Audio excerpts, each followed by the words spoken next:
how do you set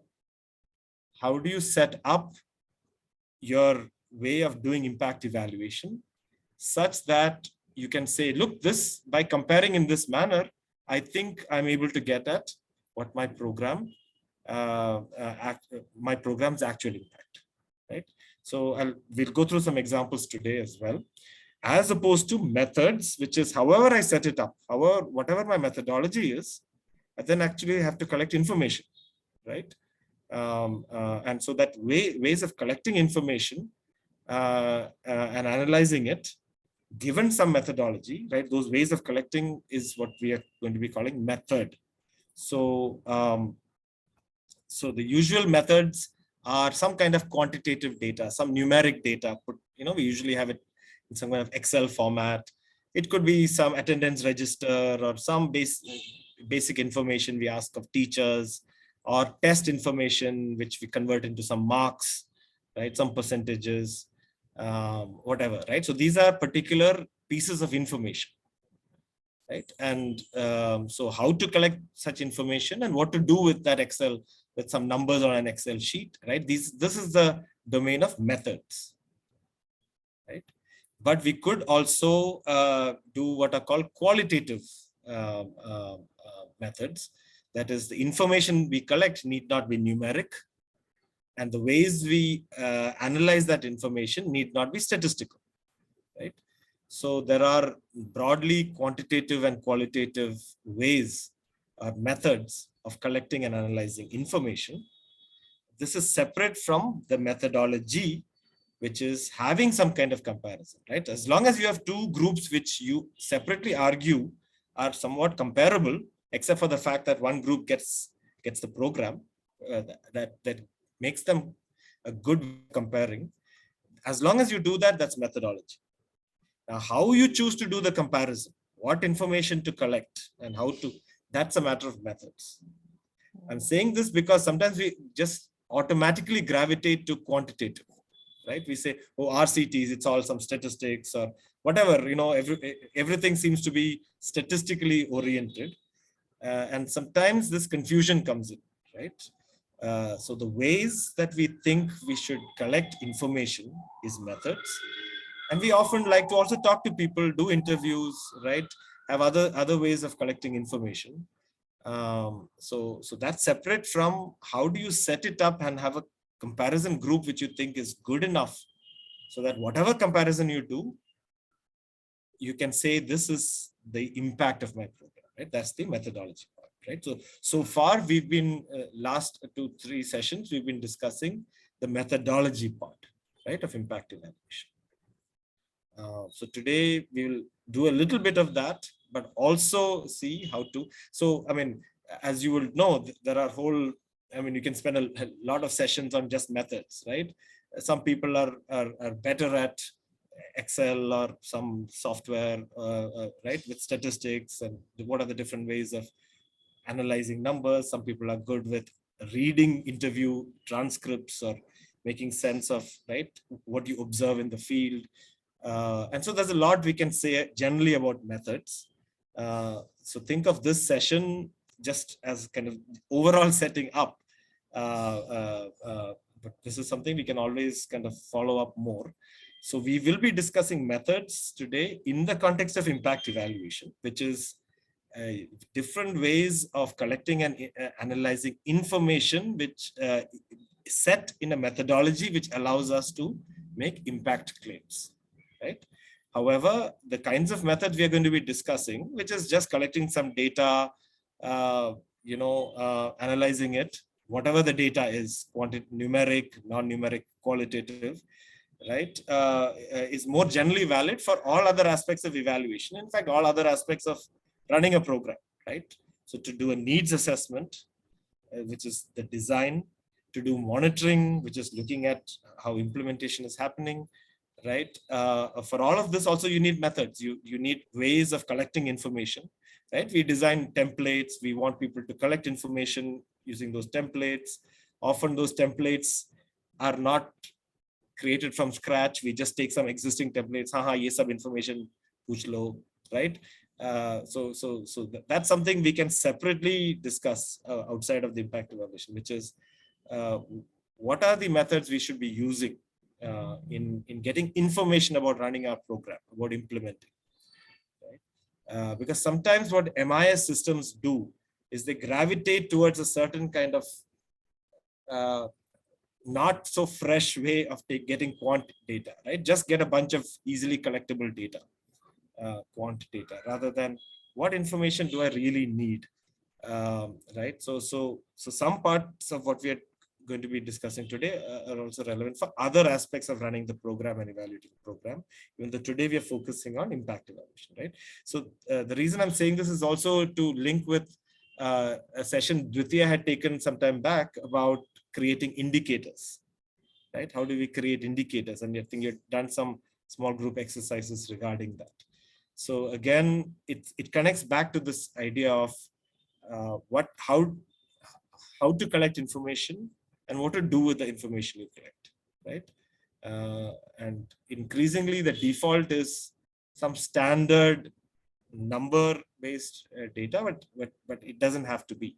Right? We have to keep going back to asking, what is it about my program that I want to understand better, and what are relevant ways of collecting that information. Okay, so methodology, methods, right? So I'm going to now take an example outside of education, an example we are all a little familiar with, which is the Delhi odd even traffic rule. It's got a lot of press. Started in 2016. People dismissed it as some gimmick of Kejriwal's government. Seem to have worked, seem to have not worked, this, that, right? A lot of interesting controversy regarding the policy and the politics of it. But suppose you were to do an impact evaluation, right? So it's a program, right? It's implementing a particular traffic rule. I think everybody knows what the odd even is, right? Half the vehicles roughly, which are odd, which have an odd numbered license plate, apply on one day, and the following day the others, which are even, and so on, right? So there was very early on a study which tried to look at the impact of this odd even. Okay, so let's use that as an example to look at methodology and methods, right? How do you set it up to get some kind of comparison which we think helps us understand impact, and what kind of information do we collect, right? So this is a particular study. This is by Gabriel Kreindler. I've given the information at the bottom here regarding the study. But what happened was in the last 2 weeks of April 2016, they ran this program. So this is, we are looking at time on here on this horizontal axis. So you have up to whatever date this is, end of April, beginning of May, that line there, the end of the program, and then looking at the days subsequent to that. Okay, and they are here in this, they are taking the indicator of travel delay. Okay, and they did some kind of random sample on the streets of Delhi, vehicles which are applying to try to understand how much travel delay was it that travelers experienced during the 2 weeks of the program, the traffic program, and in the days following it. So one way to think about it is the very last day of the program, which is this day, right, immediately to the left of our line, and the very first day after our program, which is this. Actually, the weekends Sundays had a different system. So ignoring Sunday. So this is the Monday before, and this is the Monday after, and the Saturday before, right? So so this particular Saturday, the last Saturday, the last day of the program, there was some travel delay. And the first day after Sunday, there was some travel delay. So we can look at this difference and we can say this is a measure of impact, right? I'm not saying this is good or bad, but this could be one natural way of doing it, right? If we were to do it, right, say that this difference is a measure of impact. If we were to do that, what would be the methodology and what would be the methods, just so that we understand, right? How, on what basis can we say? That's the methodology question, right? What's the design? What's the setup on the basis of which somebody says, look, this is reasonable and therefore this difference is my impact, right? That would be a methodology claim. You could say, no, there's something, this is not, whatever comparison is happening here, there's something problematic about it, right? But and they are using some information after all, right? Which is manifested here. Which has to do with the method used, right, to collect some information. So briefly, what would you say is the methodology here, on the basis of which this claim is being made that this is the impact? It's a before after, right? It is exactly, right? Yeah. In fact, this is literally before after, right? The very last and the very first, right? So this is a before after, and we can say that this is the program, this is the control, right? This is the comparison, because this is no program and this is program. And so this difference, that is to say the program led to a reduction in travel delay by so much, right? So this is a classic before after, right? It's something we do a lot of the time, even though we've been in previous sessions, we've talked about the problems of it, but it's something we do a lot, right? So this, I hope you can see that this kind of claim is based upon a before after methodology, that the setup, right, of comparison it's not a different group, it's the same group but at a different point in time, right? Does it say that the travel delay has increased? Can you say that again? How do we read it? Does it say that the delay has increased? I mean, is that the delay on Monday? Yeah. So the delay, so the delay, Seema, is what is being measured, right, on the vertical axis. So the delay is more when there is no rule, right? Okay. So in the days of the in the last day of the rule, whatever delay was there, once you take away the rule, once you get out of the program, your delay increases. So you could say, oh, the program had actually reduced the delay by so much, right? So now one could of course say that this is not the best indicator, right? After all, the travel delay is an indicator of congestion, correct? Yeah. Ultimately, the program was meant for pollution. So yeah, ideally, that was my question, that, you know, is there anything to know about the pollution? Yeah. Good. Right. So let's get to that now. So this, so we agree that this before after kind of thing, it's a reversed before after, in the sense we are looking at the control is after the program, right? Usually we think of the control as before the program. So remember, this is the program dot, and this is our after program dot. Right? Normally we think of before program dot, program dot, right? But it doesn't. So there are many ways of creating a comparison group, right? In fact, this was a fully done study there. I think they also had other kinds of information.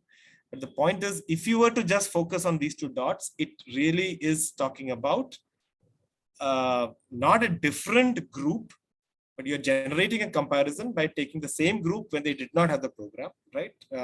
It's just after the program ended, right? Yeah. So the methodology is like it's what does it show, that it's 2.6 minutes per kilometer delay vis-a-vis 2.8 minutes per kilometer. That is hardly anything. Yes, right? Correct. So we won't go. Yeah, we won't go too much into. I mean, of course, this paper was written, the study was done to understand how much. So now the question you're asking, Namrata, is a methods question, right? So the reason we think that this difference is a valid way of impact is the methodology one, right? So we have to first establish that before we run into, oh, the number is not right. The difference seems to be so minimal, right? So that we shouldn't even enter that conversation if we think that, oh, this is not a good comparison. There are too many problems with it, and therefore it doesn't matter what information you collect, what methods you use. I think it's problematic, right? That's the distinction between methodology and method. That's what I wanted to say. Because often what happens is, and I see this happening to myself all the time, without asking too many methodology questions, we get data, it's showing that, why is it so low? Why is it so high? Great, wow. So right, we get pulled into the methods, the data, and then we start finding little holes, or how, right? It happens a lot. So the first point is, do we think, whatever way we want to juggle this data and analyze it, do we think that the setup allows us to make causal claims? Right? Do we think that that is really the methodology question? And a lot of the time we falter there. We say, whatever, but it's okay. We got some data, and here's what the data says. Somehow, but the validity of the design, which is the methodology question, right, is often problematic, right? So we should ideally spend more time on this. Is this a good way of doing it? Should I just look at the last day of my program and the first day? That seems a little. Yeah, I was also thinking the same, Suraj, because Delhi mein Monday traffic is a big thing. Yeah. So maybe we should have compared Monday. Correct. We want right. So it could be that we got these two odd points. I mean, right. So Saturdays are usually very lighter on traffic. See, context therefore matters, right? So Namrata's understanding of the context and maybe being stuck in traffic for many hours helps you refine your sense of the context, right? Allows us, So that's the methodology question. So I'm going to come back to that. But remember, now assume, right, that there's something okay with it, which exactly as you're saying, seems a little problematic just to compare. So in fact, that's not what they do. I'm just saying, right? So if this is the claim, you should first make the methodology claim. I'm not so sure that this comparison is good way of getting impact. Then we come to the second set of things, which is what I was calling methods, which is what information are you collecting and how are you analyzing it, right? Here it is first of all, it's quantitative and not qualitative, right? Because we've got a number and we are charting numbers as dots on a graph, right? So it's automatically quantitative, right? So ideally we should pause and ask, what is the best way of getting information, right? What information to get? The program was meant to be a pollution program, so congestion seems to be not a great indicator, right? In fact, in this paper, they also look at other things, right? So the critique of indicators, right, is a critique of methods, which is what information do you choose to collect? Right? Is that relevant? So here I'm just linking back to the session that what I mentioned earlier, the one that Vidya had led some time back, right, where we went through ways of thinking about indicators. So at the least, we would say, okay, fine, travel delay it's fine. It seems to be a minor, right, or a secondary indicator. Indirectly, travel delay. If there's more travel delay, it means you're stuck in traffic more. That means pollution must be more. But I would prefer a more direct indicator, maybe, right? Put some pollution meters here and there, right? And what was it on that Saturday and on that Monday, right? That's once we agree on the methodology, then we ask, okay, what is the relevant indicator? How should I be talking to people, right?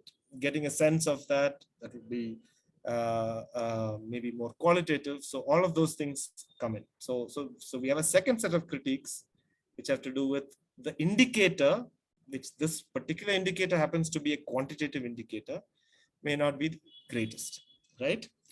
But on the other hand, okay, it tells us something. If our methodology is good, that's the thing, right? Then we ask the question Namrata Ghosh was asking earlier, which is, what actually is the impact? If I think this methodology is valid, if I think this method is okay, right, even if it's not the best, we have to first pick those. Then only we can say, okay, what what is the actual impact they found. And in fact, it is, what is it? It's what, 2.53 or something, right? This dot, and this is 2.73 or so. So it's about a 0.2, right? This whatever unit they are using, which is minutes per kilometer, 0.2 minutes per kilometer traveled delay. Most of us probably can put up with it, right? We don't think this is too much. Okay, if my commute was 10 kilometers, this would work, right? For each kilometer, it's a 0.2 is the impact.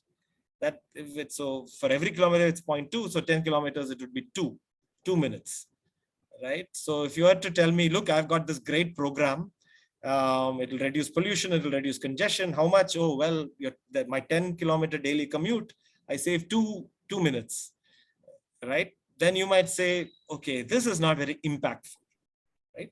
So there, what we are doing is we are interpreting the size of the impact, right? Namrata, what your immediate thing was, yeah, you filtered that right in your mind, and your immediate reaction was, yeah, this seems nothing to get excited about, right? So the size of the impact, right, is what normally in colloquially we say, oh, that's very impactful, right? Oh, my travel time, which was usually half an hour, 30 minutes, now it's 28 minutes, right? As opposed to 30 minutes, now it's 5 minutes, right? So you see, we have these different multiple things happening. One is the methodology, the setup, which allows us to make statements about impact. Second is the ways in which we collect information. Here, may not be great, but let us say it tells us something. The third is, what exactly does it say? So we should get to the what does it say question only if we have some kind of legitimacy of the methodology and the method, right? Then we, in fact, and here it turns out to be rather low, right? The impact. So sometimes you might come across, this term significance. And sometimes in these kinds of reports, oh, my program, was significant. This term is used quite a bit. This term has different meanings. In the context of statistics, right? If the data happen to be numeric and some particular kind of statistical methods were used, there's a way in which the word significance is used in statistics. They call it statistical significance. Okay. There's another way in which we think of the word significance, which is in terms of substantively, am I excited about the size of the impact, right? So often the term is used in many studies for the statistical rather than the substance, right? The size of effect. So here, it could be that it is statistically significant because the data is such that we can say that even if it's 0.2, it's a statistically significant impact, as different from saying, is it an excitingly big, did the program make much difference, right? So here you might say, not really. 0.2, earlier the average, or rather without the program, the average travel time is what, 2.75 or something, right? It's going down by 0.2.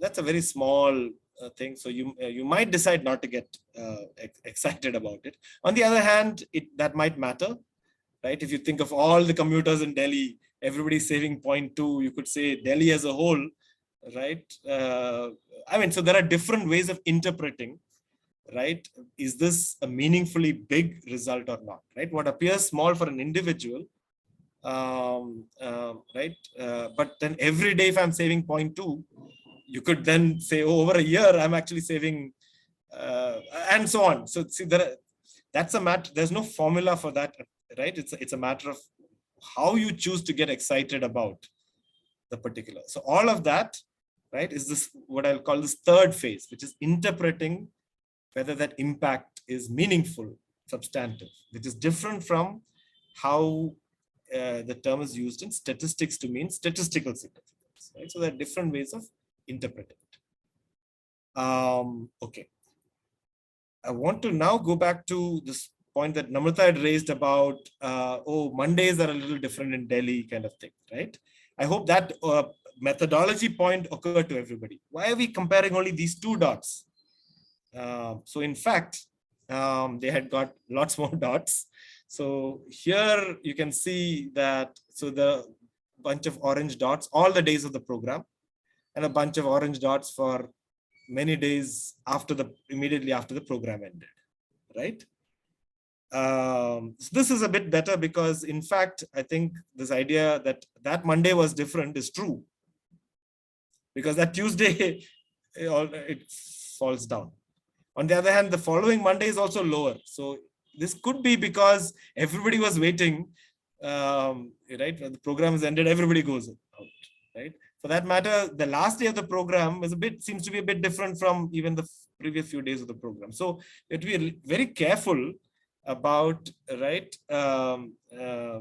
collecting information, because this is very much liable to manipulation, right?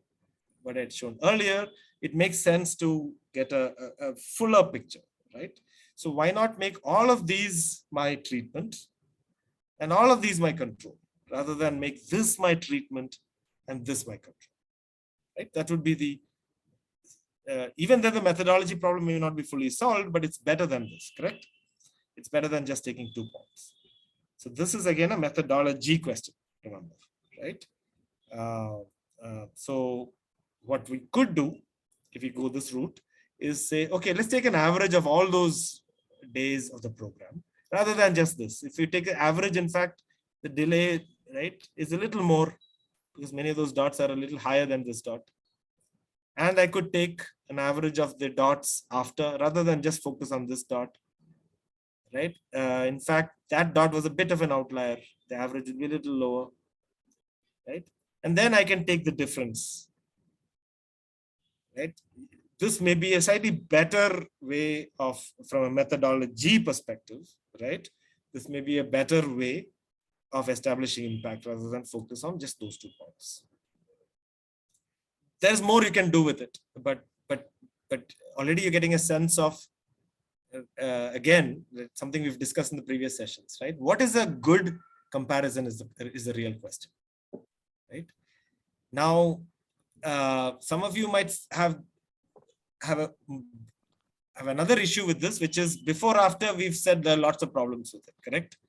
In fact, remember we had done that other exercise of the compensatory maths program, and the class 5 kids, and we had said, right, if you just do before after, there's a problem, because maybe something else is happening in the lives of these kids, or they're going to coaching centers as well, they are growing, right, they're maturing. There are many reasons why in a year's time they might do better at maths, right? So those were problems.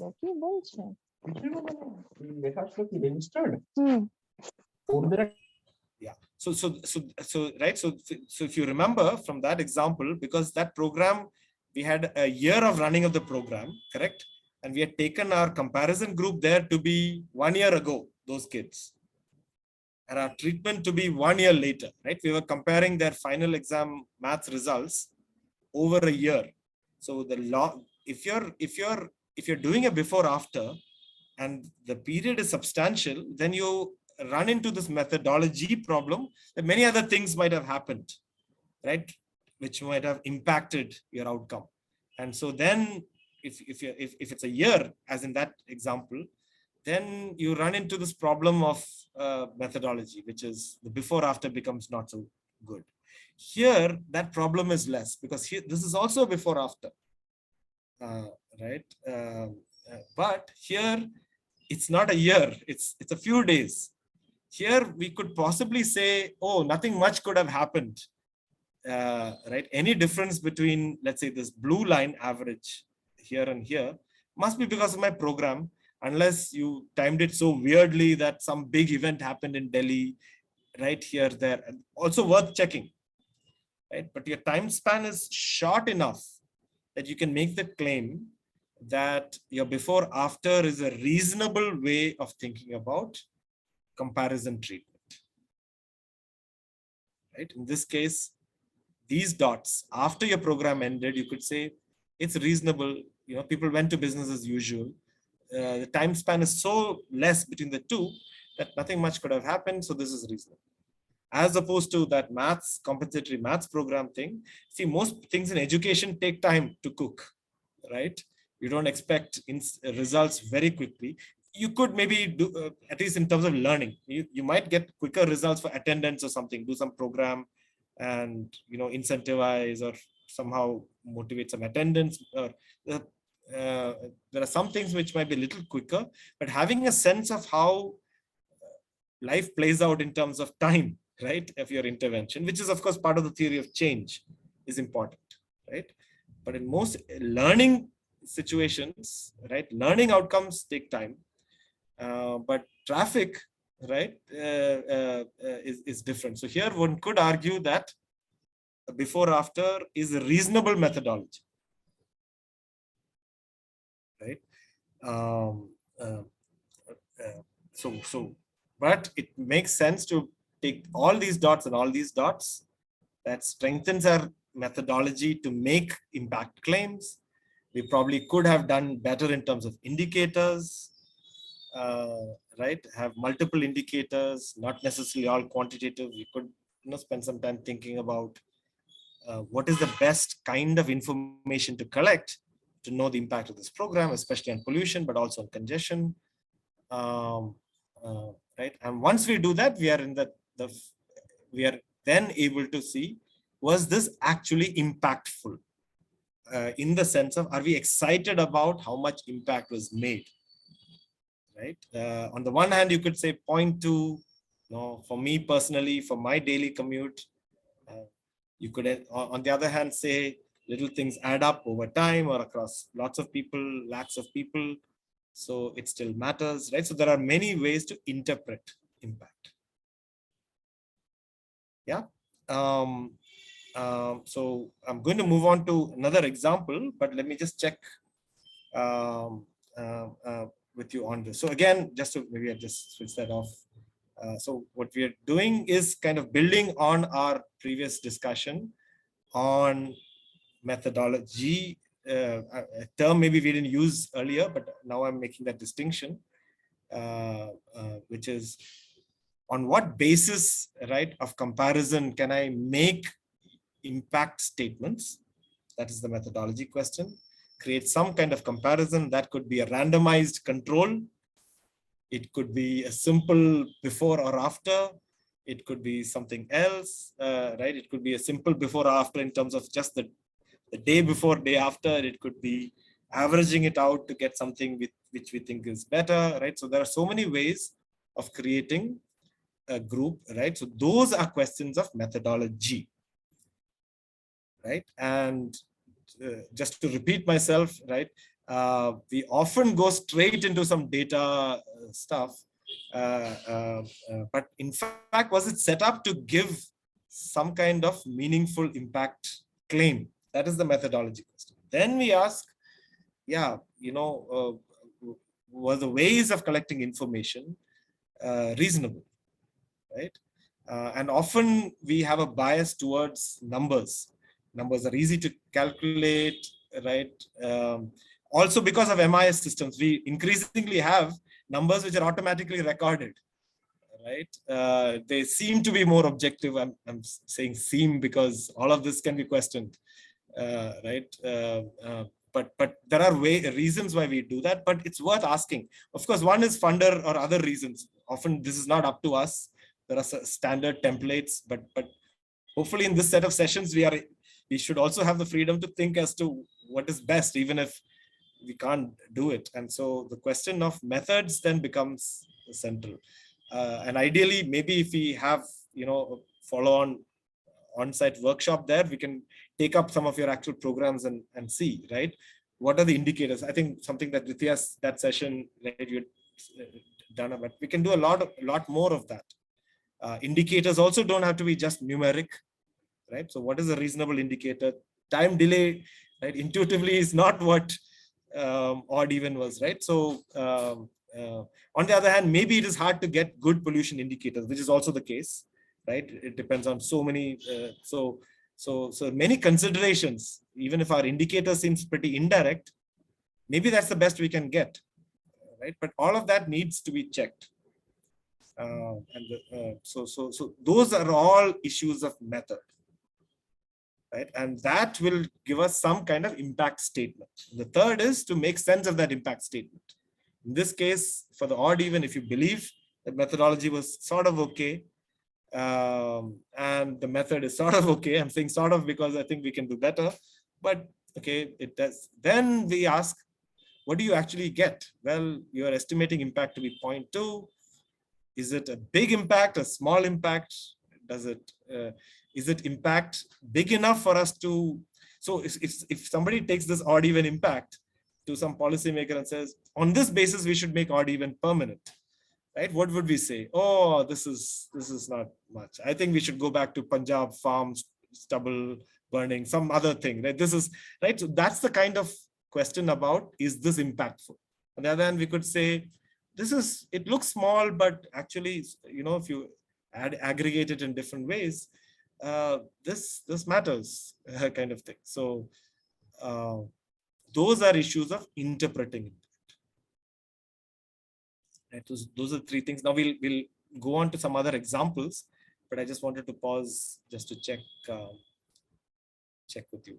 So as you know, with method, there's a lot we can, right? So today we just indicating, right, how different people go about doing methods, typically quant, right? And typically simple quant of this sort, right? We'll just find out the difference here, there, right?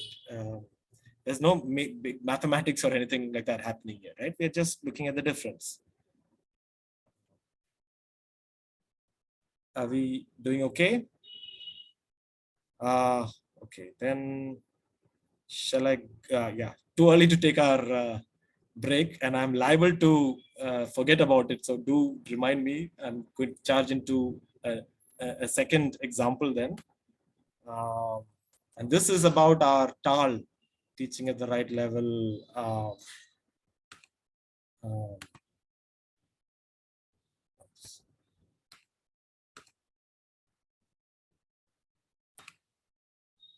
Yeah, the Bal Sakhi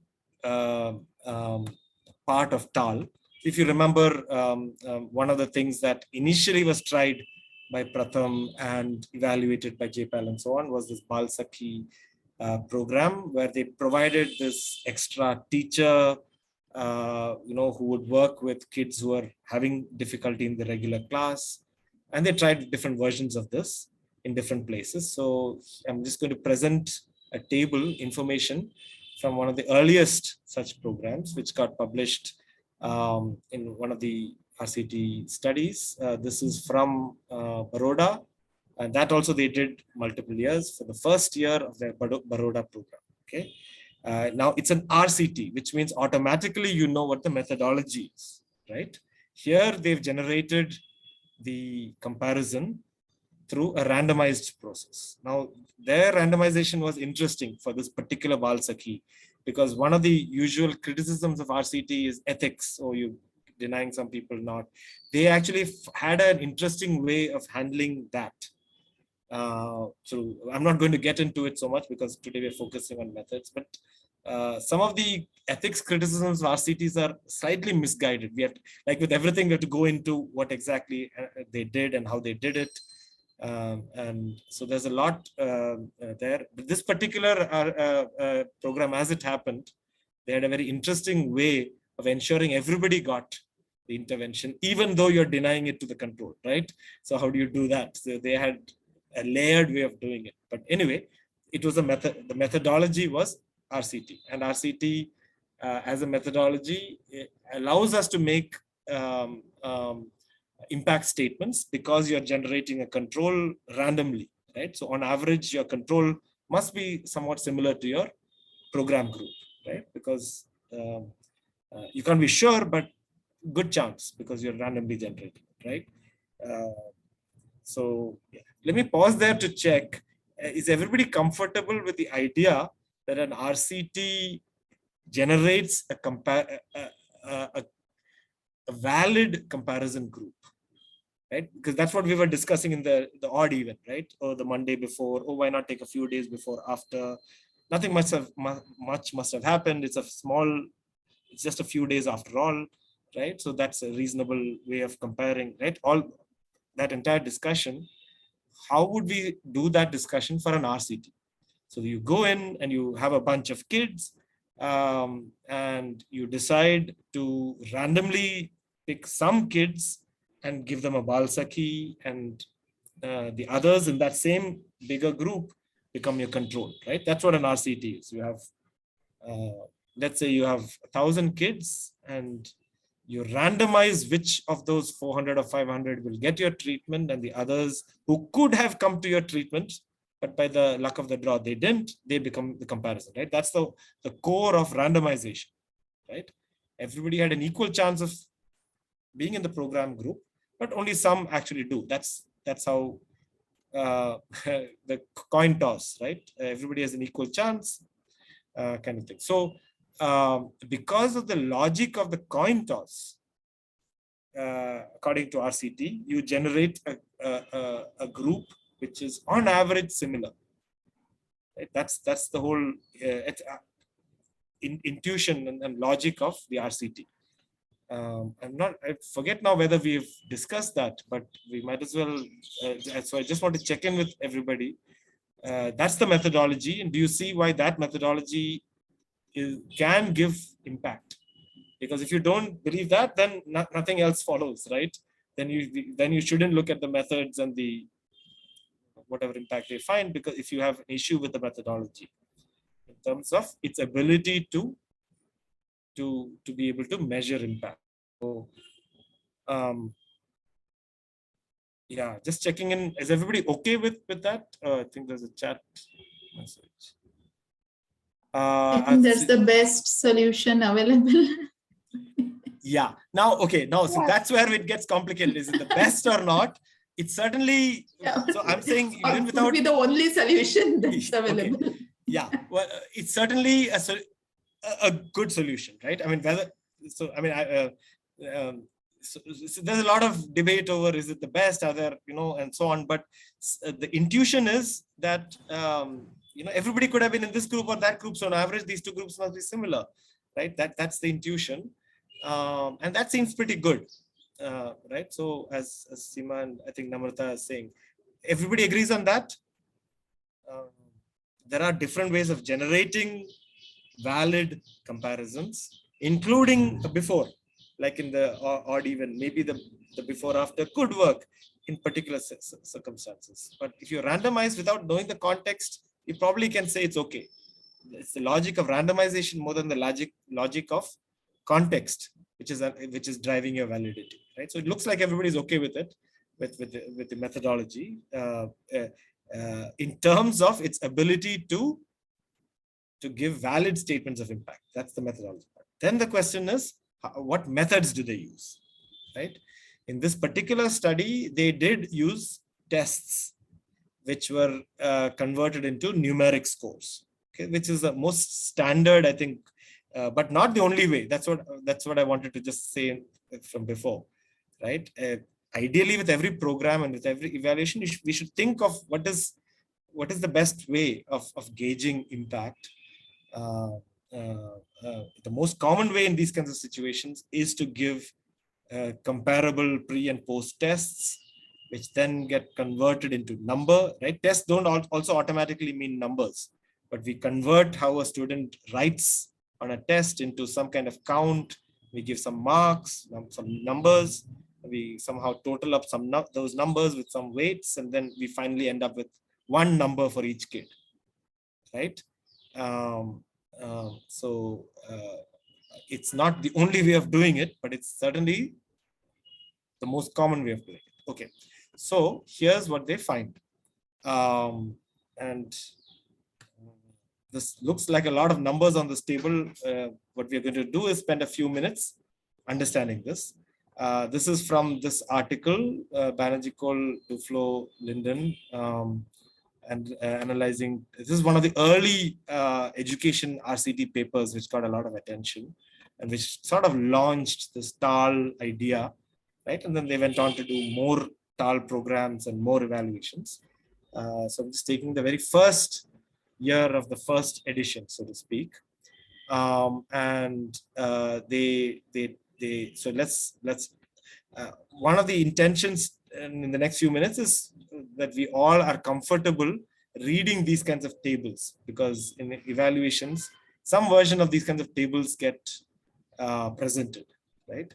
And you yourself, many of you might be generating such tables, so you might be very comfortable with this, but I just wanted to make sure we are all on the same page. We know how to make sense of this kind of. So the method here is collecting information. The method is deploying these tests and then grading them, converting them into some kind of number for performance. There's a number for maths performance, a number for language performance, and then comparing those numbers between groups, right? Once you have numbers and you compare them, just as we did for the time delay in odd even, right? 2.7, 2.5. Somehow you find some way to collect information, convert it into a number, and then you compare numbers, right? So that's the method. And so what do they find? Before we come to the question of, is it very impactful, right? That's the third step, right? Do we get excited about how impactful Balsaki is? That's the third, just as Namrata Ghosh was asking earlier, do we get excited about how impactful odd even is if we believe in the methodology and the methods? Point two, right? So that's the third step, but let's stick on the second, the method, right? Let's see what they do with the method here. So let's look at the pre-test has 3 columns. The T column, which is the average for the kids in the treatment group. The C column control the average of the kids in the control group. And T minus C is just a mechanical subtraction, right? Whatever is the score in the T and the score in the C, you do the subtraction. So it's really these two, and then T minus C just comes out of that. So these numbers look odd. How can you get minus 0.007 as an average on a test? That's because these particular scores that they have presented are what are called normalized test scores. There are different ways of doing this. The particular way they've normalized test scores here is they have taken the pre-test score of the control group, the average, and they've used that to subtract the average for every other group and time. And they've divided it by the standard deviation of the pre-test scores of the control group. That looks like a mouthful, especially if you're not used to it. This looks suddenly technical. So let me pause there.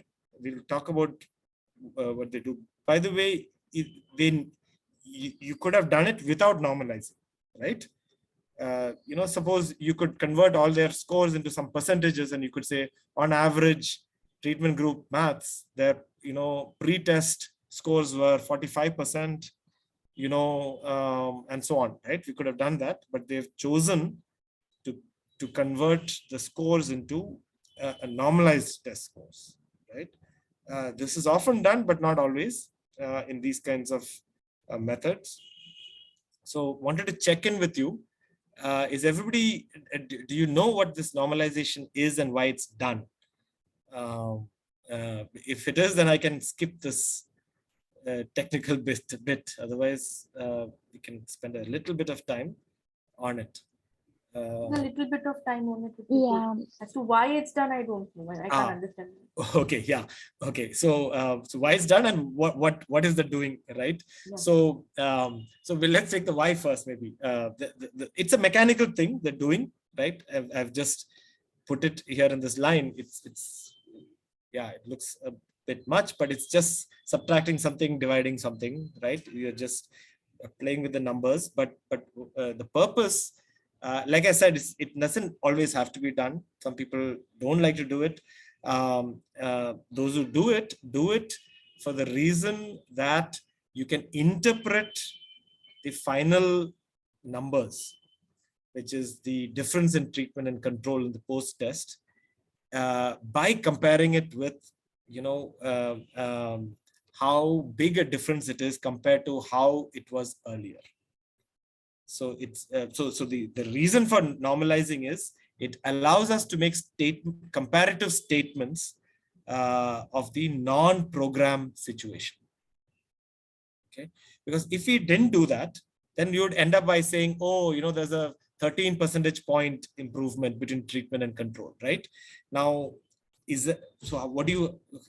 right? In other words, suppose earlier they were getting 45, now they're getting whatever, 58. Oh, there's a 13 percentage point difference. Then you have to interpret it, right? Oh, that's a big number. That's a big improvement. Oh, that's a pretty small improvement, right? I mean, how do you interpret it? So normalizing gives you a particular way of interpreting it, which is you interpret it by reference to the kind of variation in the distribution of the control group. So yeah. So something to do with how the control was doing, right? Yeah. So for many people, it's not an automatic need. Okay. See, Suraj, in our organization, we generally deal with like very small sets of data, like sometimes 50, sometimes 100. So generally, we don't have a tendency to normalize. Yeah, and it doesn't have to do with big numbers of data or small in any, right? Even if you, right? So they could have done this, they could have presented this table without normalizing as well, right? In fact, those who are in the field and doing it, right, to speak to people in, if these were people in the education space, right, writing for other people doing education programs who understand this, they might have had far less need to normalize. But these are economists doing it and talking to policymakers, right? So who would not know, oh, 13% kya hai wo? Just like for the time delay in the previous one, right? 0.2, in fact, we could have done normalization even in the odd even that particular slide, right? So it's partly to do with who does it, for what audience, right? And how it's interpreted. So this is a way of interpreting a standardized way. In fact, sometimes it's called standardized test scores rather than normalized. But it's basically for people who are not in that context to be able to still interpret it, right? So, and there's a particular interpretation having to do with a way of looking at the reference group, right? And that particular way is a technical way, right? Which has to do with how many standard deviations of the control group have changed in my impact, right? So your unit of measure is standard deviations of the control group. Now you might ask, why so much emphasis on standard deviation? What is the standard deviation, right? So it's a technical, and it's not the only way to interpret it. I myself am not a big fan of standard deviation, and I do a lot of quant, right? So there are different fashions, right? There are many other ways. So it's just that many people do it, that's all. Another reason is a statistical reason, which has to do with the nature of the underlying distributions. If we believe that certain distributions approximate what are called Gaussian or normal distributions, which have particular properties of their mean and standard deviation. But all of these are assumptions, and none of this is really makes the deal. It's really convention at the end of the day, right? And it doesn't have to be. So I will just take a strong position that normalization is not essential at all. And it's almost always done by people, right, who don't have any other contextual way of interpreting what you find. Right? If you know those schools and you are in the business of running schools or working with kids, then you might want to know, oh, okay, kitna percentage tha, kis tarah ka exam tha, ab kitna mil raha hai, acha ab unko improper fractions ko manipulate karne mein ab zyada asani hai, right? Okay, that's information, that's useful. Oh, this program works because we always had this trouble. Now this Bal Sakhi is really solving some of these, right? Because I see that these kids have mastered something. But if you want to speak with people who don't have that kind of contextual thing, right, then this is by normalizing or standardizing, you can talk to anybody. Oh, it's so many standard deviations, right? You take it into the realm of pure numbers, relative numbers. So it's just one style of interpretation, a style which is decontextualized. I'm not saying therefore it's good or bad. I'm just saying and in fact this was published in an economics journal done by economists, right? Not people in the education domain, and to be read by economists and policymakers, general, right? That's why. So it's a way of trying to standardize interpretation protocol. Right? But the way they do it is not intuitive or obvious, right?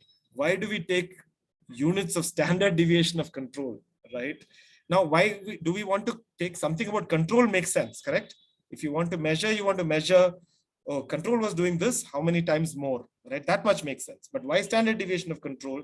So those are all matters of convention. There's nothing, no bigger logic there. But let me just pause and check in with Dvitya and Rahul, because see, like many things, there are different takes on these, right? So, yeah. And in fact, Dvitya probably does a lot more of this kind of normalizing scores in her work than I do. So, I mean, I think, like I was saying, in terms of in the comment that I mentioned, as long as I was just implementing and collecting assessment data as part of monitoring and things like that, I had never really done any normalization at all. It's only after coming into the RCT impact evaluation space that the whole idea of you have to normalize for it to be reliable, sort of that hegemony kind of creeps in, right? I think there's value to normalizing for sure. Even, let's say, even if you're only collecting monitoring data, I think for you to be able to compare reliably across years, across programs, things like that, for some purposes, it could work as, like you were saying, decontextualizing the data, so to speak. But like you were saying, I really don't think it's essential, especially for in the context we're talking about it right now and the group that we're in right now. I don't think we need to think we have to learn how to normalize. Yeah. And in fact, Seema's just put in a message. She tried, and it's hard to help others. It's very difficult. At the end of the day, it is about decontextualizing and creating a standardized protocol for interpreting. Right? Many of us may not want to do that. Right? Right? What is impact? I mean, to algorithmize it, this is impact. It's big, small, based on this. Right? If we don't want to do that, of course, then we get into the messy business of different interpretations and how do you navigate different interpretations. Right? This kind of protocol is trying to avoid all that, but by going away from the context, by going farther from the context, you're actually ironically making it harder to interpret, but it allows you standardization. So that's the kind of thing. Yeah. Anyway, so I think we don't need to spend too much time on it, but in this kind of big piece, which reported on the TAL, this early one, this is because of the kind of audience, they reported it like this. Okay, so let's keep that aside now, and let's look at these numbers per se, okay, and how to interpret it. Okay, and knowing that this normalization is a little, for some of us, it's a little hard to get around, but even then, separate from that, what do these numbers mean, right? So this, the first number here, minus, I think it should be 0.007. I think there's a decimal up there somewhere. It's close to 0, okay? And this is the treatment group average math score. Let's stick with math for now. Let's just stick with the first row for now. This 0 is the control group average math score. By construction, it's 0 because you subtract the average of the control group, right? So you make it 0. So the first question we ask is, were the treatment and control different in maths before you do the treatment, right? If you randomized, you would expect them to be pretty close, right? So in fact, this difference is close to 0. and there's a statistical ways of testing it. This parenthesis here is a is reporting standard or something from a statistical test of whether the treatment and control pre-test were similar. And what they're saying is they were pretty similar. Yeah. In other words, both were close to zero. Control, because you did a normalization which made it zero. The treatment is also close to that. Why do we care about this? Because it gives us some extra confidence. Now, randomization helps because you know that the methodology gives you a good comparison group, but there's a small chance that you randomize and you still get, a lot more heads than tails, right? Kind of thing. So chance is low. Here we are saying that, it's close to zero, right? So the real action when we interpret these tables is in the post-test, right? We check the pre-test to sort of make sure that, there's nothing very funny going on between my groups. By the way, even if you did not randomize, it would be good to check your treatment and control pre-test, correct? So this is not just about randomly created comparison group. Any comparison group you have, you might want to check, are they similar? Because that adds to your confidence that they are truly comparable. So the real action is in the post-test. So let's look at these numbers here for maths. So the treatment group average goes up from close to zero earlier, right? Minus 0.07 to 0.348, right? While the control group goes from 0 to 0.17. And so this last column, T minus C, is the post-test difference between the average treatment and the average control for maths, which is you just subtract this number from this number and you get this number, right? 0.177. These are all rounded off, so that it might look, but it's pretty much that difference here. Yeah. 0.177, right? So now 0.177 is like in our previous odd even, it's like that 0.2. Remember, Namrata, you said, oh, it's only 0.2, right? It looks pretty low impact, right? You were so that's the number because this is a quantitative method of data collection. That 0.2 in the odd even, or this 0.177 in the Balsaki maths, is the number to interpret, right? So there you could say 0.2 looks pretty low. I'm not that excited because with every kilometer, right? That's one way. Some other way of interpreting, oh, if you add it up, that's many huge savings, this, that, and the other, right? There's maybe cost savings also in traffic, right? That 0.2, if you add it up in terms of many other things, in terms of deployment of barricades or whatever, right? I mean, so that's the number to interpret there. Here, the number to interpret is 0.177. That is to say, treatment and control, which on the pre-test show pretty similar, show that they are pretty similar to each other, which increases our confidence in the methodology. Once you do some time with the Balsaki of maths for the treatment group, and you continue tracking the control group without any program, without any Balsaki, now you see that the treatment group is pulling ahead in maths, pulling ahead of the control group, and that pulling ahead is 0.177. Right? That's really what it is, right? Now, do we get excited about 0.177 or not, right? That is the next question, right? Which is the third thing. Once you do your methodology and your method, and you think those were good enough, then it's worth trying to interpret this result. Here, we can't do too much because it's normalized. So we can only say that it's 0.17 standard deviations more of the control, right? Technically, that's what it means, right?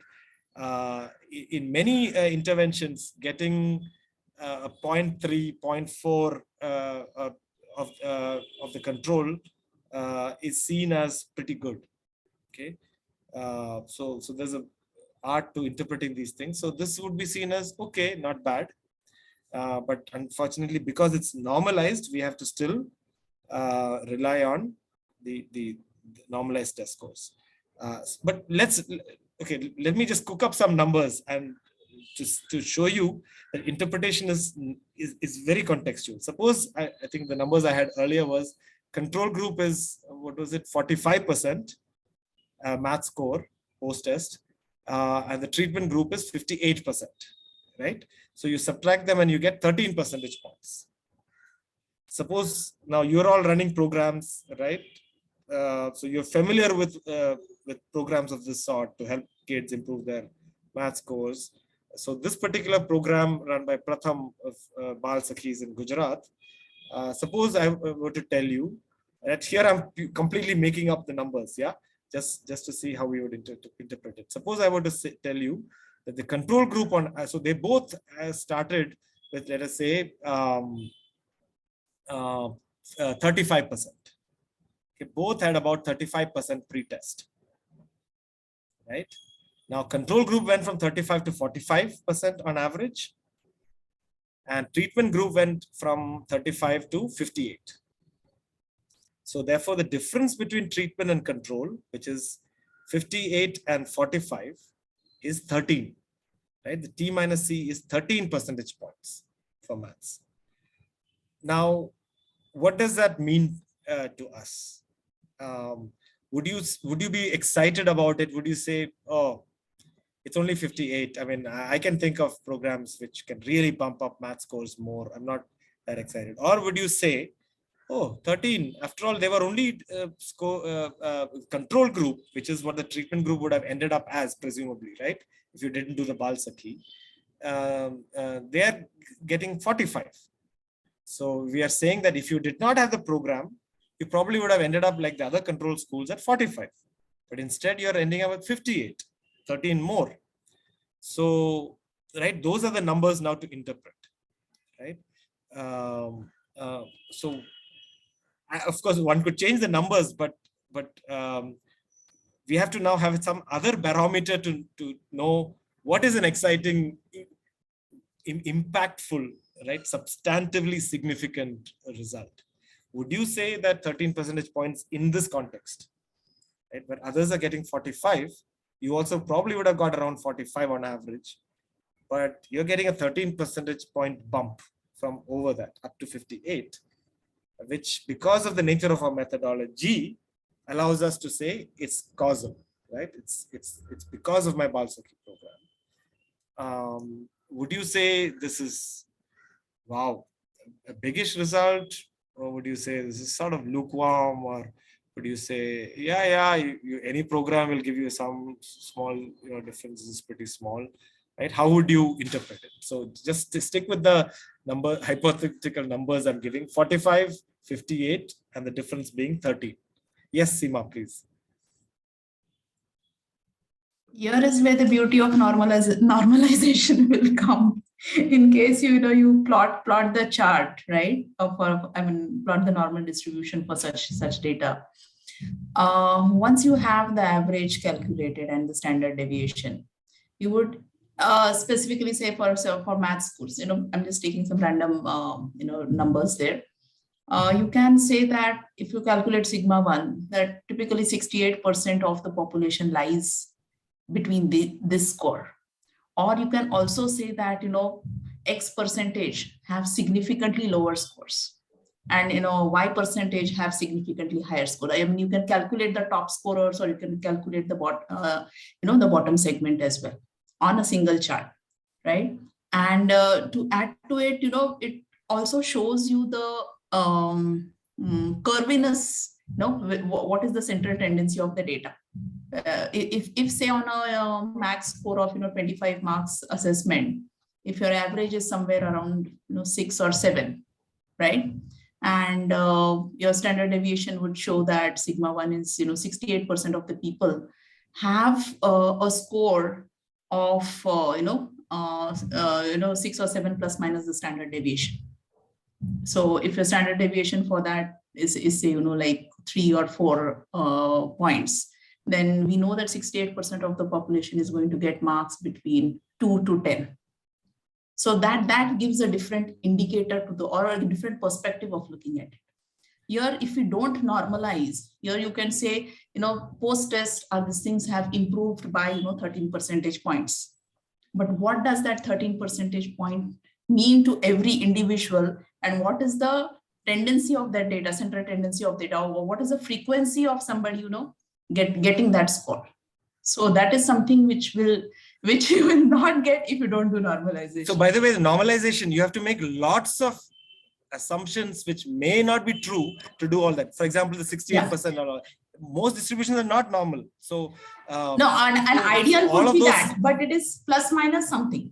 No, but then why even bother with? Why not have a gamma distribution or a chi-square or something else? And there's a lot of convention, right? Subjective convention which goes into that. So even that interpretation is built on.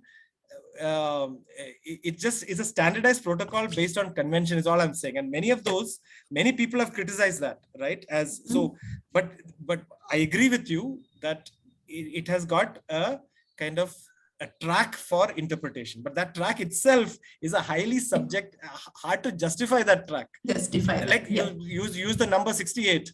Why is it 68? Why How do we know it's 68? It's not. It's an assumption.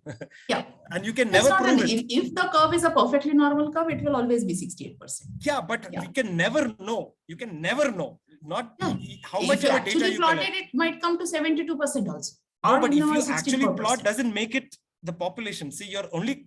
So what I'm saying is, it's built on major unprovable assumptions. I'm making very strong statement here. Unprovable, right? And people usually justify it. Oh, it's approximate. But it's actually convention. If you look at the history of statistics and Ronald Fisher and how he did this, which is how this came, there's a lot of accidents which created this protocol. No, I think it's built on empirical data. I mean, it's not just empirical data.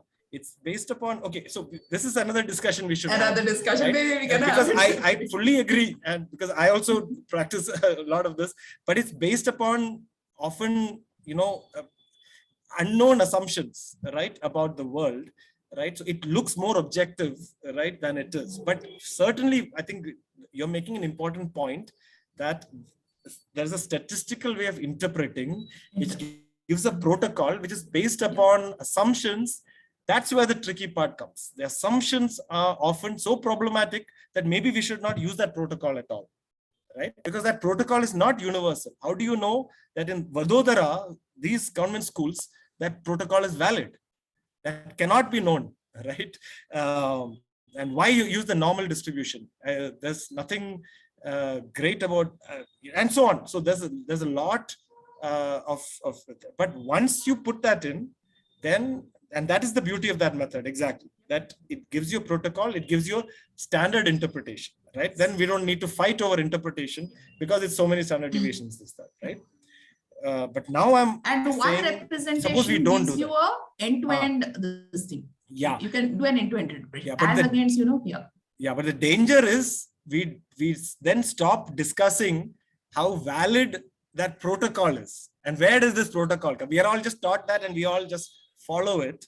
But maybe the protocol is problematic, correct? And I happen to personally think that it's not great, even though I'm a user of it, right? But we might have different views on that. But often we don't end up doing that. So that's the danger with all protocols is that, right? Yeah. It makes things convenient. And so we don't ask, is the protocol itself a good one? On what basis do I say, right? And often we justify the protocol on the basis of the protocol, which is a very problematic bootstrapping, right? How do I know it's a normal because I fit a normal? Well, that doesn't prove anything. So anyway, so I think one way to think about what Seema is saying is it is something we should be aware of, which is there are statistical protocols of interpretation, which is the normalization stuff, exactly as Seema is saying. Now, suppose we move away from it, right? Suppose we are the more suspicious, skeptical types. So, no, you have to establish the protocol. So what protocol would you establish?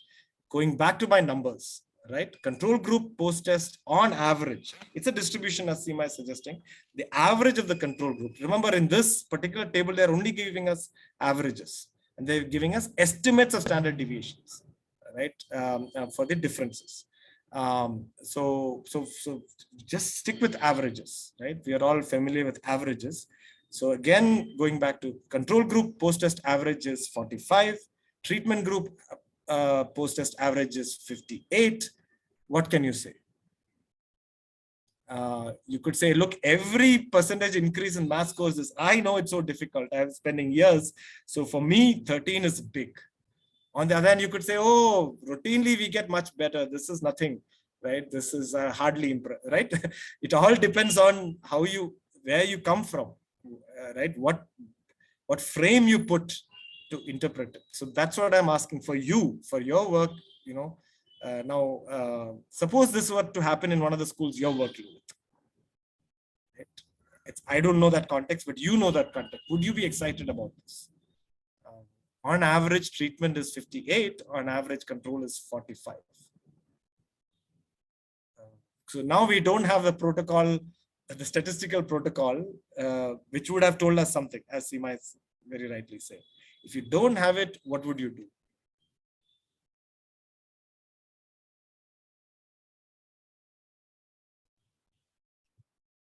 Exciting or not exciting, this difference? 45 say 13 more. Now, see, one is to still use these numbers. Oh, 13, it's a 13 more from 45, correct? That's what, over 25% improvement, correct? 13, you are 45, and the jump of 13 from a base of 45 is what, 25-30% improvement. Oh, that's pretty good. That could be one way of interpreting. Or right, we have to now create in this context some way of interpreting. Yeah, so I'm just suggesting. So I would be excited with this. You would be excited. Yeah. Okay. Why? Super time.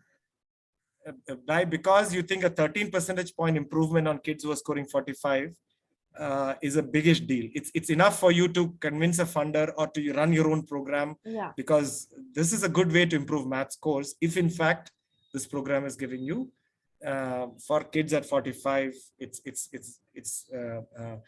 and why, Namrata? On what basis? Of what context makes you think that this is a biggish impact? This made up numbers. Because the control group hasn't scored that well without the, just because of that, Okay, so you think that 13 over 45. See, suppose the reason I'm asking is at what, so suppose control is 45 and treatment is not 58, it's 50.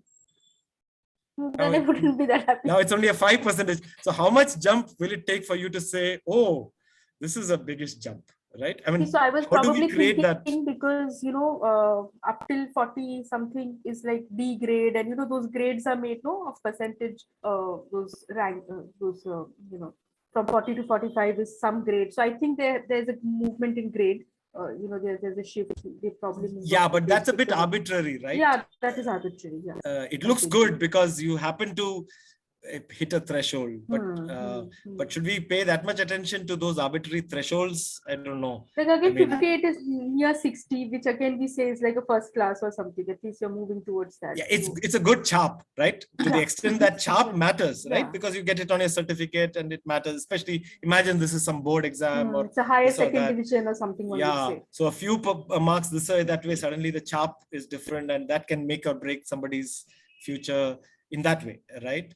But suppose this is not board exam or anything, it's just, okay, it doesn't really matter. If we look at the control group standalone, I mean, previous pre-test was 35 and post-test was 45, right?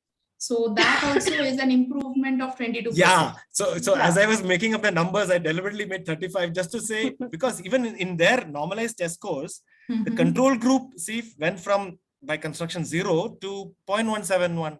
Without any treatment. Something else is happening. Maybe it's maturation, maybe, right? All those things, what I was calling threats to internal validity, earlier in that session. Lots of things could happen, right? Right. So control group is also, which is precisely why before after is a bad idea, right? Before after would say from 0 treatment group is going to 0.348. which is precisely why, see here we are accounting for the fact that even control is improving, which is why T-C post-test, as Seema is saying, is important. So something is making the control group in my made-up numbers go from 35 to 45. But over and above that, the treatment is growing right, from 45 to 58. So I was fishing for, if you think 13 is a big one, Namrata, is 5 big? I mean, how much jump do you need for you to get excited? Now you see, suddenly we realize, right, when I'm asked that question, I start fumbling because, right, now I have to recalibrate for what for me is big, right? Because there will always be some threshold. I can always keep playing with the numbers and get us into a bit of a fix, right? We can escape all that with some prepackaged protocol, what Seema was saying. Right? There's an attraction to that. The other is to create our own protocol, which is contextual. Okay, I know certain schools in a certain area, certain communities, and I know how difficult improving math scores is, which is why it was only 45, right? Which means majority of the tests they're getting wrong in some way, right? They're getting less than 50%. In those circumstances, right? So you have to now tell a story to create a protocol to make sense of the impact number. The number is whatever, here it's normal, or the number I gave, 13 percentage points, right? It's a number. Now, so we cannot get away from interpretation. Now, question is, we can, now suppose we have, it's qualitative, right? So we don't have the quantitative protocol of all that. Then anyway, so in many situations, there is no way around creating our own sense of what is impactful. Right? I mean, I'm just talking without, if you have no donor pressure or this or that, if you had control over, a lot more, then you would need to do this. Now, of course, in practice, many things are set up, and if you try your own protocol, somebody will say, why didn't you use that, this, that, right? Exactly, there are certain things we are expected to go through. But I think we also right now in these sessions have that freedom to think, right? I'm a person running a program. I should have my sense of whether my program is successful, right? Therefore, I should have a methodology I believe allows me to make impact statements. I should have a method of data collection, and whatever I get, I should have some way of knowing, is this exciting, or would I mostly be not impressed with my own information? Because that's helpful for me to know, right? So if you were running this program, would you pull a plug on this, or with the numbers I gave you, 35 to 45 over time, but within the post-test, control at 45, but treatment at 58. Remember, these are averages.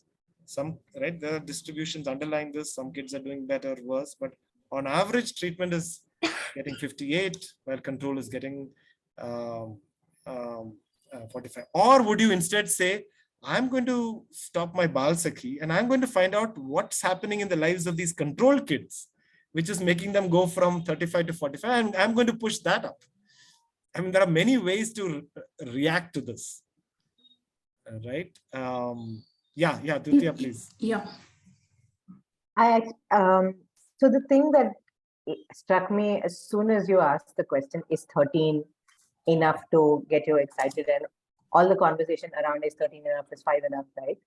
I think my brain went straight to what is the effort it took from me to get that 13, right? And maybe if it was really low touch and I was not doing very much, then I would be happy with the 5%, So it becomes contextual, maybe to even not even just, the kind of schools, things like that, but even to what is the program that I'm doing, right? So some really large scale programs may be happy with 5% low touch, it costs me nothing to do, it's better than nothing, so let's just do it.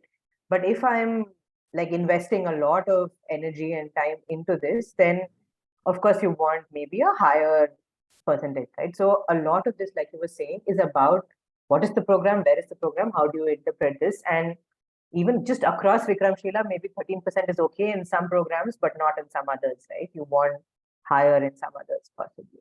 Yeah, so it's in the thinking about it, the number as such would give you close to nothing in terms of information. And also how long the program has operated. Maybe if it's Right. If it's a 6 month or a 1 year thing, then maybe 13% is good. But if it's been going on for 3 years, then yeah. So length is also can be folded into what Dvitiya is saying as effort, right? Yeah. So putting impact in the context of effort could be one way of interpreting. I think that's a big one. Let's come back to that. Naini, you had a comment. Then we'll come back to. No, it was very simply that, we put a lot of energy into infusing context at every stage of the intervention, right from design to every other stage. So this is another example where I think we should be focusing on delineating the context rather than looking at the numbers very objectively. We need to be able to convey the context in which the intervention took place. So yeah, that is it.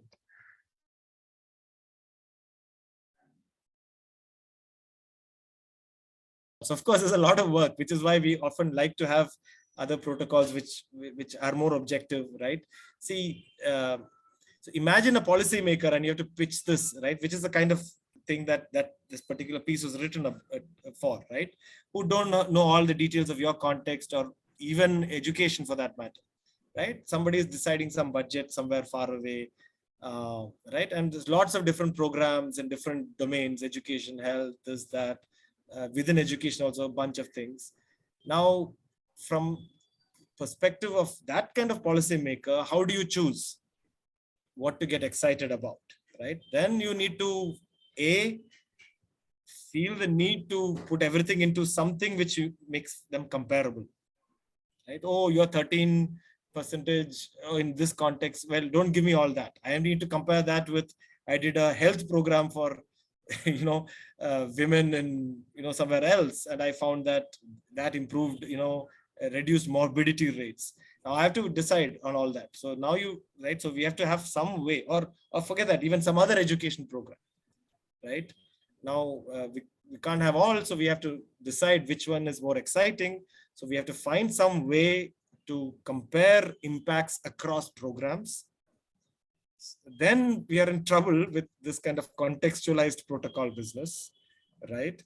Right. So in fact, hidden in this is an assumption about who decides things, right? If it's local people deciding things, then you don't need this kind of comparison, standardization, right? But in fact, somebody in Kolkata or Delhi decides which funds to go, or some donor somewhere, right? So then they have to compare across. So built into this kind of comparison is a highly top-down. Power is implicit in our way of doing methods, right? Otherwise, you don't need all of this. You leave it to the panchayat or whatever they, and they decide what's good for them. They don't need to do all this Sigma business comparing across, right? So that's one. Second is what the point Dvitiya is making, right? Which is to do what is some kind of cost benefit analysis. Again, there are protocols to do for different programs in order to compare, or where do I get the greatest bang for the buck kind of thing, right? For a donor perspective. So there they have to compare impacts across programs and cost benefit across programs, right? But Dvitiya was saying effort, but Namita was saying, right, time taken, all of that, right? It can be folded into costs, and the benefit is some kind of impact, and you put it all together, and then you decide, right, which is bigger, right? So again, all of this matters for those sitting somewhere else, right? But if that question, the impact comparison question becomes less relevant if it's a purely local decision making, but the effort or cost benefit still exists, correct? Because you might decide, or rather than spend, put my staff, let's say Vikramshila staff on this program, I might choose something else because there's a lot of effort. All my people are doing all this, and rather it's too much. On the other hand, if it was minimal effort in some sense, right? It was sort of easy to put a little bit of effort and still get this 13. That might make it a whole lot attractive because you could still do something else. Or you could, for example, put more staff and double this effect. After all, this Bal Sakhi, I'll put 2 Bal Sakhis for each class, right? Right. So in other words, consideration of effort allows us to think of changing the dosage, so to speak, the nature of the intervention, making it more intense, putting it over a longer period of time, right? So therefore, I think a comparison with effort may be as a practical matter for a local policymaker, very important, right? Now that's another big can of worms. How do you total up the costs, the effort, right? That's a huge, there's the entire programs on cost benefit analysis. And a lot of that is again very technical. And but this idea that I can make sense of impact only by looking at context, what I think we're all saying what Nani particularly said, and by putting some kind of protocol, what Seema was saying, but it could be some other, whatever, we have to find some way, right, to make sense of it. And I think what Dvitiya was saying, bring it into the realm of comparing with effort. So that now issue is this is very time consuming. And so, and often, even if we do all this, some donor or somebody else may not be impressed. So, aapka khud ka ye hai. And, so somebody from the outside cannot make sense of this, right? Because if it's contextual, only people in the context can make sense of it. Those are, I think, some of the practical challenges of this. Now, this is assuming that we are doing quant methods, right? So for a moment, think of if you were to use some other method, not instead of pre-test, post-test, but besides it. So let's say you do this, but you also decide that there are some things, subtleties that pre-test and post-test don't capture, which matter to me for, for how these kids are performing, right? And so, for example, I might be interested in knowing their confidence in tackling mathematics, right? As an educationist, for me, that might, because, I'm sitting in class, I'm not getting anything. Balsaki, okay, is giving me some attention. Maybe it's making me more interested, making me less, right? Many kids, right, have confidence issues, especially with mathematics. Suppose that matters to me, right? And maybe Balsaki is making a difference there. Now, pre-test, post-test may not be the best way of capturing that, right? So I think expanding our sense of what a program can do, right? Now, of course, they might sell the Balsaki as, look, Balsaki is improving maths skills as presented by math scores. So that's what I'm saying. That's important. But suppose, and I'm just taking confidence or orientation, right? Oh, whenever I see maths, I run away, right? I mean, many kids. But if you can instill through Balsaki something else, should we not pick that up? And maybe the treatment group kids, we are understating the true impact of Balsaki by just looking at performance on test, right? Now, how would you do that, right, is the question. That's when we have to get more creative with methods. Because suppose we put everything down to attendance hai kya score as a, right, some standardized test score, that has its advantages, but there's much more to it. So yeah, any thoughts on that? Yeah, Nani? Yeah. So this reminds me of a particular math anxiety test that we gave to children, although, the data was not used in the sense of, capturing the longitudinal change in math anxiety of children. But we decided to take some feedback from those kids. And this concept is very interesting, capturing math anxiety, and then intervention should be focused on language anxiety, especially English related anxiety. So yeah, I mean, this is a very fascinating concept. Yeah. Now, of course, there are psychometric tests of these things. I mean, everything can be done. So using quant and qual, right? I mean, there's a lot of psychological work on trying to quantitatively, right, collect data on things like anxiety, right, orientation. But the point is not to be wedded with, right, that sometimes happens, right? Some people just swear by quant. So, right, swearing by the method rather than by oh, I have a lot of different things I can use. And okay, in this particular thing, right? I mean, so those, and unfortunately, we are also partly dictated by fashions and donors.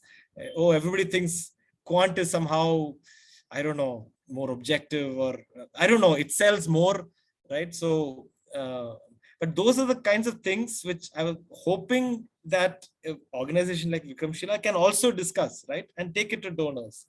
If a biggish and old organization like yours can't speak with donors about some of the limitations of particular narrow things, then who can? Because that's the general discourse is going more and more towards automated MIS, some standardized thing, this, which a lot of things get missed out, right? Partly it is because of not being open to methods, right? So if we think anxiety is important, why don't we capture anxiety in different ways? Let's do psychometric. I'm not anti-quant. Why should anybody be anti anything? Let's find out, right, some numeric ways, but let's also have other ways of doing it, right? Rather than having a hierarchy of methods. Often in impact evaluation, there's a hierarchy of methods as opposed to pluralism, right? I mean, so I'm not saying only do qual or only, but there are different ways of doing it. In fact, I have a slide, maybe I can, of different kinds of methods. I'll come to it. So that's, yeah, so exactly. So I think, see, so here I'll distinguish between, so what is it that we want to pick up and how best to pick it up, right? So how best to pick it up is the quant qual. Once we decide that maths anxiety is important to pick up, then we decide, oh, I'll do some psychometric, whatever, some numeric, but I'll also do something else. I'll find some other ways, right, of figuring out anxiety, which may not be number based, right? But the other thing is what indicators to pick, which is back to the previous session that Jyoti had taken on indicators, right? So often, I really feel often programs have many other consequences which we don't put a value on. And remember, evaluation is about putting a value, right? When we think, oh, Balsaki should improve math scores or language scores, but there are many other things, right? Suppose through doing that, the kid has some other attitude to society, right? Is a little kinder. I don't know. Why not? Right? It's possible, right? Should we not put a value on that? In a world where there's so much casteism, communalism, sexism, suppose the process of doing that changes gender attitudes. I don't know. It's possible. Depends on how the details of how you do it, right? If the Balsaki is a woman, and I don't know how they, how they view these things. Oh, maths is a very male thing, whatever are the stereotypes. Suppose in the process something else. Should we not put a value on it? So there the question is, what are the appropriate things, outcomes that we care about? And often what happens in our programs, partly because we are also busy, right? Okay, at least Balsaki should improve maths. Let me check that, right? If we are so busy, we move on.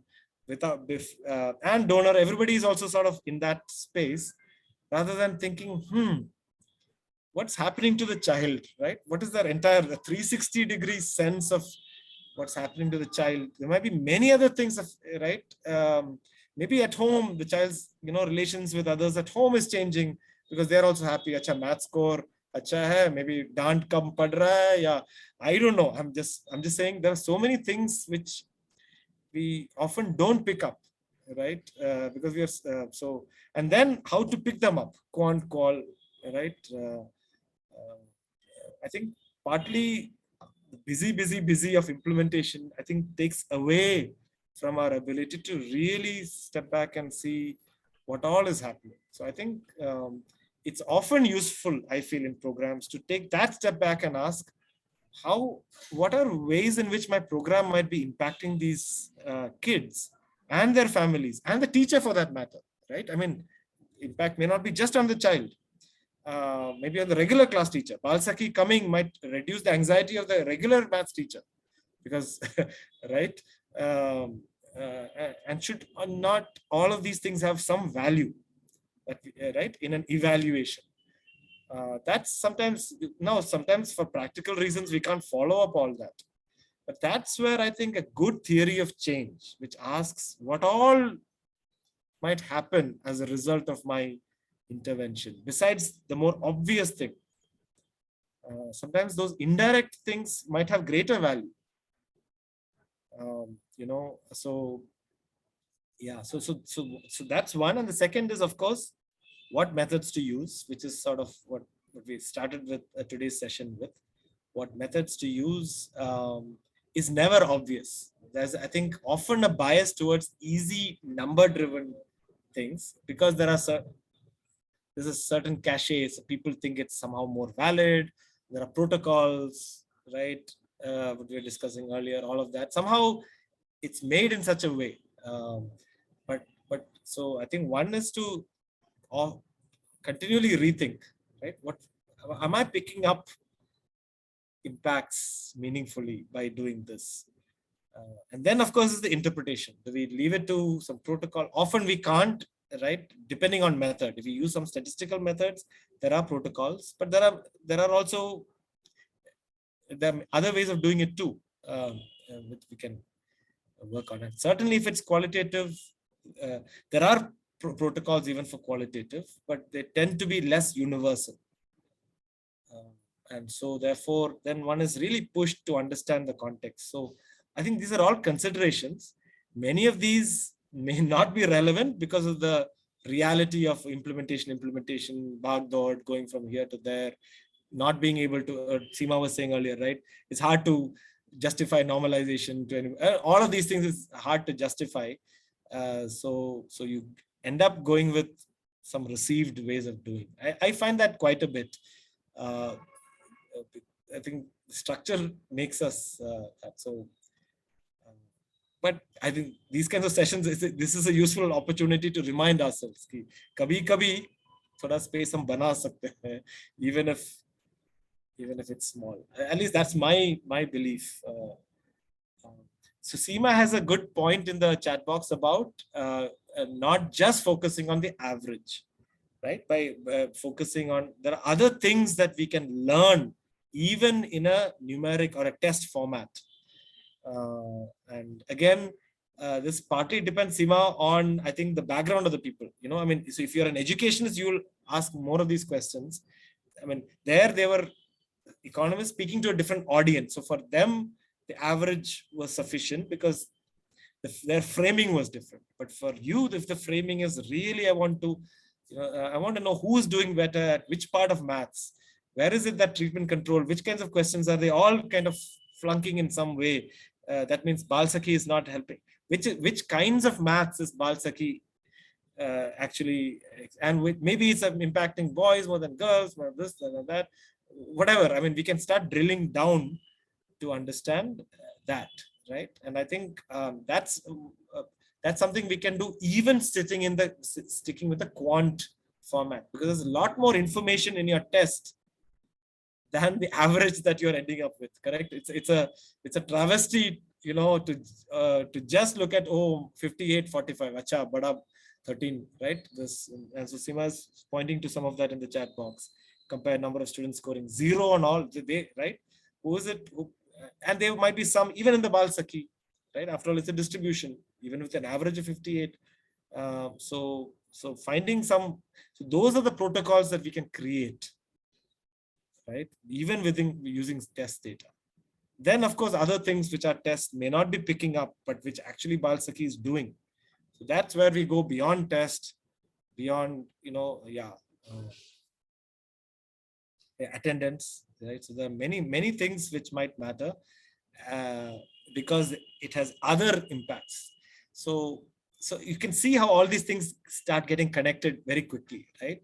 It's partly some of the things we are discussing here has to do with theory of change, right?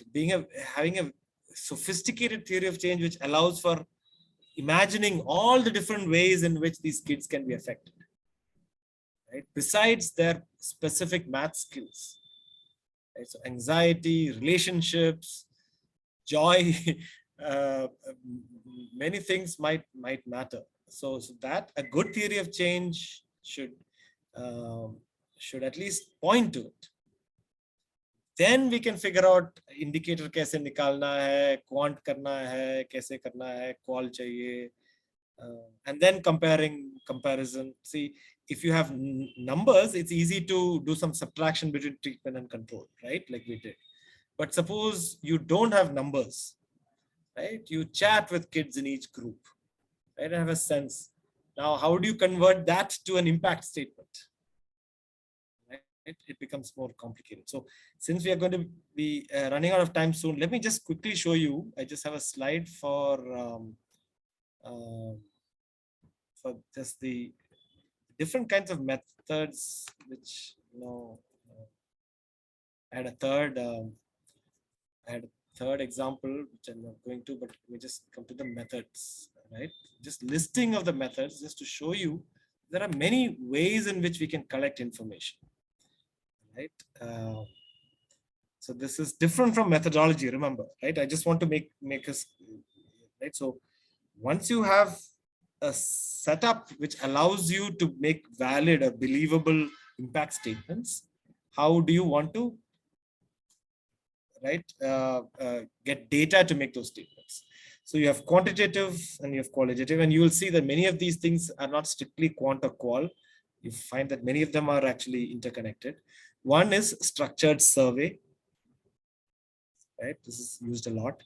Structured observation guides, which are used a lot, for example, in education evaluation, when you look at classroom practices, right? Which kids are being engaged in the classroom, right? So somebody sits, an observer sits in a slightly unobtrusive way to the extent possible in a classroom and has some kind of protocol to observe. And so we can create quantitative data through surveys, through observations, observation guides, through MIS, which is more about input, output, and not about outcome. So there are institutional data, for example, school records, and so on. So these are all different ways of generating data, and these I've put them all under quant, but you can see that things like institutional data are not necessarily all quant. So many of these things are quant and qual, right? And we can see that these are all different, right? Very different data sources, information sources of information. GIS, or generally spatial understanding, is, I think, quite right. Which places or kids are in locations which are a little farther away, less exposed, less urban, more urban, or other things close to this, that. So space, geographic space might matter, and you often can get information of that sort. Among qualitative, there are in-depth interviews. This could be more structured, less structured. So interviews also, there's a whole series, right? You can have particularly semi-structured kind of things. You can have group interviews, these focus group discussions. You can have individual interviews. You can have participant observation. And there's a whole set of participatory techniques, which I had indicated, when we had, I think when we were discussing needs assessment a while back, but there are many participatory techniques, such as the set of techniques under what is called PRA or PLA. This was invented a couple, 2-3 decades back, and now more and more, there are lots of places you can go for participatory techniques in the classroom, in the school, in the community. There's a participatory technique called most significant change, which is you ask kids, what is the biggest thing that this particular program has done? How has it changed anything? Right? Kaisa hai? Right? So make people sort of identify more and less important. People have used these kinds of techniques. So there's a whole set. There's something, yeah. Then there are photographs, audio clips, WhatsApp messages, right? These are all sources where you can get information about how kids are doing, teachers are doing, and so on. And you can use all of these in a methodology which is, let's say, RCT, or which is a methodology which is some way of generating a comparison group, right? It doesn't so my purpose here, this slide was just to list, of course, today's session is about methods in the context of impact evaluation, but this list of methods are often useful for needs assessment, for implementation, for monitoring. My point is, sometimes there's a standard way of doing it because somehow, but there are so many ways of collecting information, and often just chatting with your staff and this and that, right? There are ways in which you can bring that information into some kind of systematic way of analysis, right? So I've just tried to list a whole bunch of ways. I've put in the quant and qual, but like I said, I mean, some of the participatory techniques are quant, are numeric in nature. For example, needs ranking and so on. So this is just a kind of conventional classification, but it's not a terribly good one. But the point is, there are many ways of collecting information. And in fact, I didn't even put tests, right? Giving a test, because that's very specific to particular kind of education program, right? So you can add that too as quant. You can even do, right? You can ask students to write essays, right? Write a story, right, about your classroom or something. And from that can be information from which we can tell something about how a program is working, right? I mean, so the idea was just to suggest there are many ways in which information can be gathered and processed. The most common, of course, is surveys. But look at, well, and increasingly MIS. These are now increasingly the common ways of getting information. Yeah. Okay, I'll stop there. Also, I think we're probably out of time, but of course, it's another matter as to what is more doable. And there is a pecking order, there is a hierarchy, right? And yeah, but the point is to always push back in our own ways, right? If we have a sense that there are different ways, it's a pluralist world. There are many ways of getting information, many ways of making sense of some impact result. That pushback, I think, is often lacking because often we are at the receiving end of various hierarchies, but nobody's powerless, right? We can find ways of doing it while sticking with the standard. Survey bhi karenge, test bhi karenge, which scores dikhayenge, right? I mean, you can't get away from it, and one shouldn't. It has its value. Okay, so photo bhi khichwayenge. Sorry. Photo भी खिंचवाएंगे. हाँ, photo भी खिंचवाएंगे. हाँ, उसका भी एक narrow protocol बन गया है, right? Rather than, there are more things we can do, but yeah, the problem with creating protocols is that it deadens it, correct? For the sake of standardization and comparison, but yeah. So any quick thoughts on this, and then we can stop if we're out of time. And yeah, many of you do use methods a lot, I know. I mean, Seema, clearly you do a lot of this stuff just from this thing. So the idea is to now park methods in a larger thing, right? In order to, what are the indicators? My method may be good, but my indicator may be not great. Therefore, you have to, right? These are interconnected, and sometimes थक जाता है just वो data में, तो वो दूसरे प्रश्न हम नहीं पूछते हैं कि methodology is problematic, so it doesn't matter how good your data, you can't say anything. It would be much better often to say that rather than, yeah, right? So I think that's the value of taking this kind of interconnected approach. Yeah. No, and see, I think the initial phases of, even budget approvals or, pre-discussion before the program gets rolled out, there's not much stress on these parameters. You only look at, what is the result framework going to look like, and what the budget is going to look like, right? these are some of the nitty-gritties which actually, should trigger off at that point of time itself, as against, maybe in the design phase. True. So in the proposal phase itself, it should be, yeah. But sometimes it doesn't occur to us, or it doesn't occur. So I keep that door open. So baad mein bhi agar, when the light, at least in the design phase, it kicks off. Yeah. Whenever it switches, it should. We don't say, "Acha, isme nahi tha, isko ignore karo," right? Somehow produce some test score result and say, "Yeah, hamara thumb attendance," and be done. Rather than really ask, exactly kya ho raha hai, right? And be led by that. Yeah. The outer situation is not very conducive to that.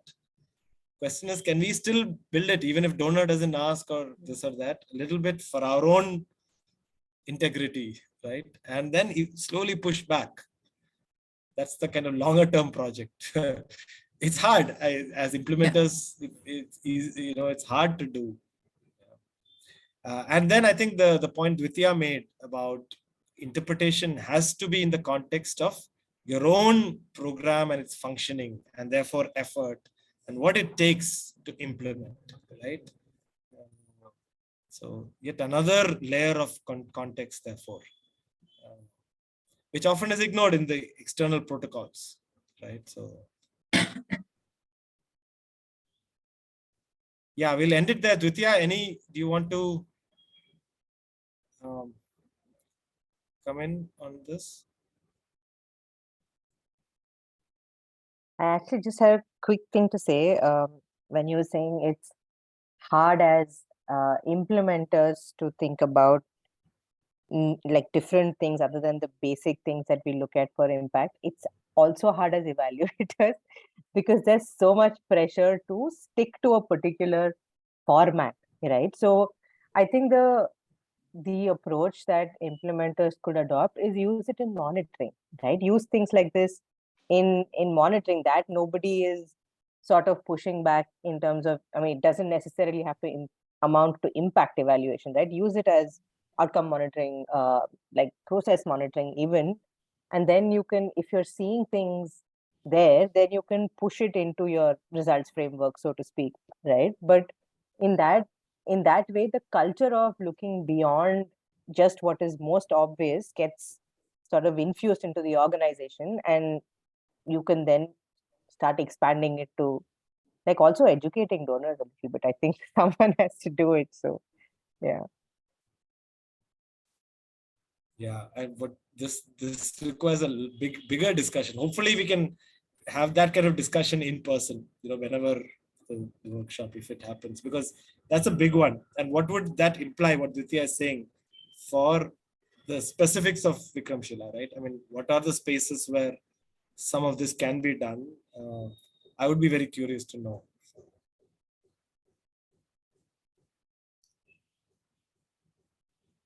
Okay, so let's end it there.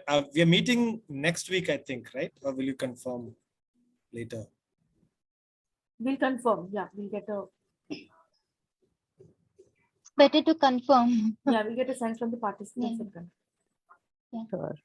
Also, may be useful. Though we have sort of a plan and we've shared, it may be useful if there's something you want us to specifically touch on briefly again, since it's going to be the last time we meet online, and then we'll meet in person. And part of the intention is to think up something that you all will have to do by yourselves, in like pick your program, do it, whatever.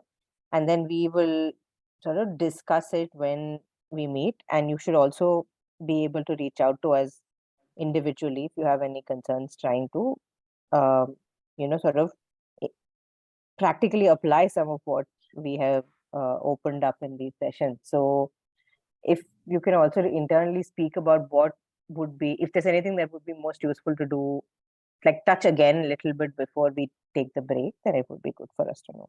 Yeah, sure. Okay. I'll thank both Suraj and Vidya for this session, and it was really good. So thanks a lot. We'll keep you posted about the next session. Okay. Thank you. Thank you. Thanks a lot. Everybody. Thank you.